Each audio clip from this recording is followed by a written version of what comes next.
Hello, ako nga pala si Ayuda.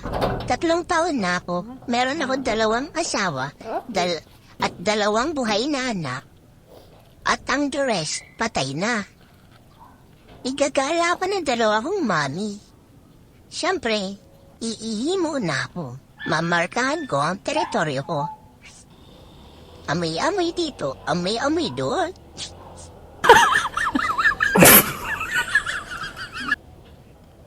Tamang takbo lang at nakita ko ang mama ko. Mama! Diba, ang galing ko magtawin. Gusto ko kasi sa isa kong mami. May favorite mami talaga ako. Ngayon, Jarbox muna ako. Mahilig talaga ako Jumerbox sa gilid-gilid. Pero usually, sa mga linya. O, diba? Ang galing. Ikapat ko na ang video, pero dinampot yan ng mama ko. Tamang lakad-lakad muna kami. Lingon dito, lingon doon. Baka makakita ko ng magandang chika, babes. Kasi yan nga pala isa kong mami na nagdadala sa akin, pero ang gusto kong bumuhat sa akin, yung original kong mami. Ate, Saan? Tingin tapang limog-limon. Ayan at napangkigilan na naman ako na isa kong mami. Para hindi kayo malito, ayan ang nakadilaw na shorts, iyan ang mama ko. Ang kumukuha ng video, siya ang mami ko. Siya ang pinakamahal ko. Tama, ikot-ikot muna kami. At ito na nga, hindi ko na alam kung nasang lugar kami. At gustong-gusto ko na magpabuhat. Nagpapabuhat na po kami. Mama!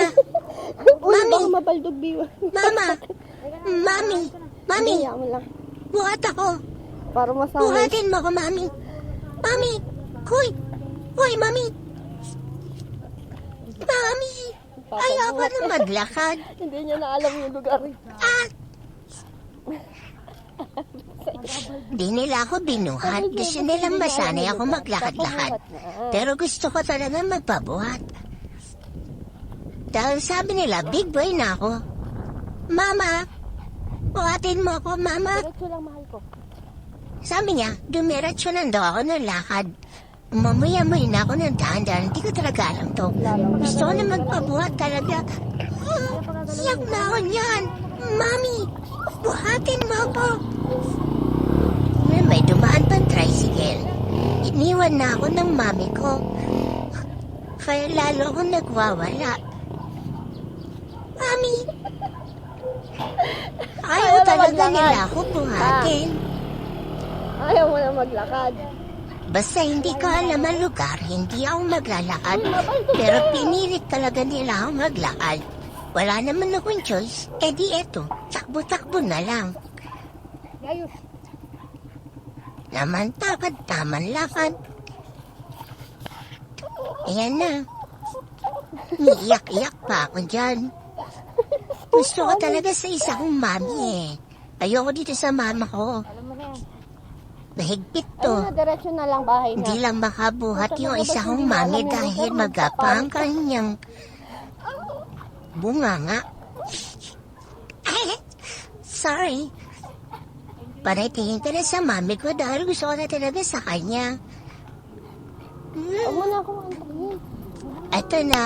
Meron may malaking aso kaya kailangan na akong buhatin. Pero ayoko talaga dito sa mama ko. Gusto ko talaga sa mami ko. Pawis lang. Mami, Uy, gago. tignan mo yung isang aso. Nakakalabas na. Nagpapanik na isa kong mami niyan. Umiiyak na rin ako ulit niya dahil gusto ko sa mami ko na isa. Mami, ayoko dito kay Ito na mama. ako. Ako na. Ayan na. Binaba ako. Kala ko bubuhatin ako. Hindi naman. Ayan. Magpapakabaldog na naman ako. Baldog. Woo! Pagkatapos ko mabaldog, natakot na ako kaya naglakad na lang ako pauwi. Pero maya-maya lang, meron na naman kaming makakasalubong mga aso. Kaya wala silang magagawa kundi buhatin ako. Sa ngayon, lakad-lakad muna Alam mo ako na. panay tingin ako sa mami ko. Di na siya Kasi my ganun mommy is magpapangit. the best and I love my mommy so much. At ito na nga, lakad-lakad muna. Malapit na kami sa bahay. Bubugbugin ka daw Nabitbit niya. na ako. Ay, Bubugbugin daw ako ng maraming aso. Ito na nga muna. Ah, sige na, Bye-bye. I love you all.